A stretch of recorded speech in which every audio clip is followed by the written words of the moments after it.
देव कुठं आहे, परमात्मा कुठं राहतो, परमात्मा कसा दिसतो, अल्लाह, गॉड, वाहेगुरु, ज्याला वेगवेगळी नावं आहेत.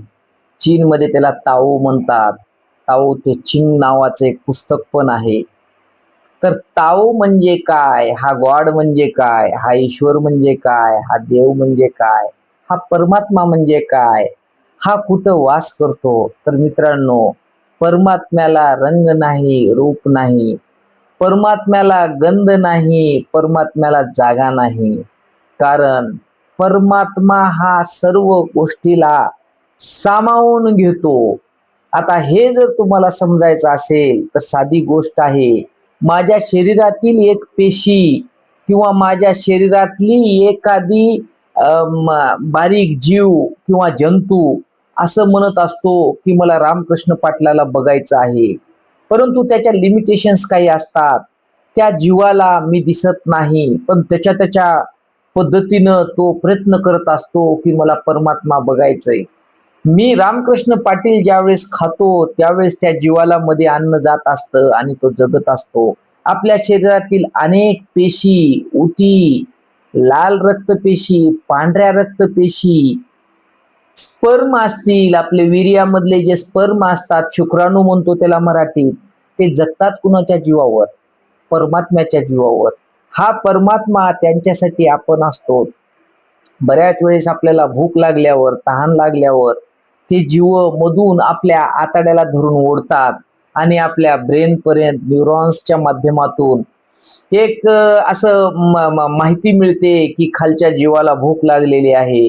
आणि त्यावेळेस आपण आपले आतडे कोणतर ओढतेत, आपल्या आतड्याला भूक लागल्या म्हणून वरून खातो आणि ते अन्न सगळे जीव मध्ये खाला सुरू करतात.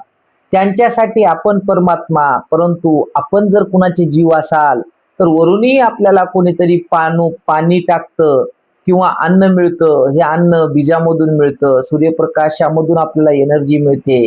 हा परमात्मा कोण? असं जर वर वर वर गेला तर त्याचा अंत नाही. आणि आपल्या मध्ये मध्ये मध्ये मध्ये जर गेला तर जीवात जीव, जीवात जीव, जीवात जीव. जसं काही कांद्याच्या पाकळ्या सोलाव्यात आणि कितीही सोलत जाऊ मध्ये निघतच आहे.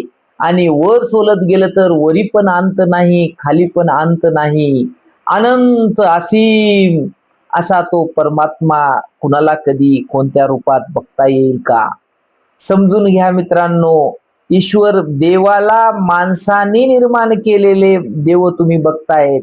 माणसाने टोळी तयार करून देवाचं रूप दाखवून दिलंय की हा कृष्ण आहे, हा परमात्मा आहे, हा राम आहे, हा अल्लाह आहे. परंतु त्याला रूप रंग तुमच्या कन्फर्मेशन बायस मधून तयार केलेलं रूप आहे. तुम्हाला जसे जसे रूप दिसले तसे तसे रूप तुम्ही त्या परमात्म्याला लावत आहात आणि त्या कन्फर्मेशन बायस पासून रूप तयार करत आहात. संस्कृत मध्ये त्याला एक निराकार म्हणतो आपण.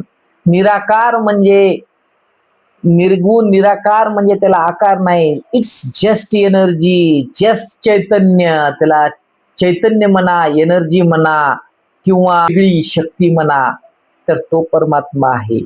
धन्यवाद.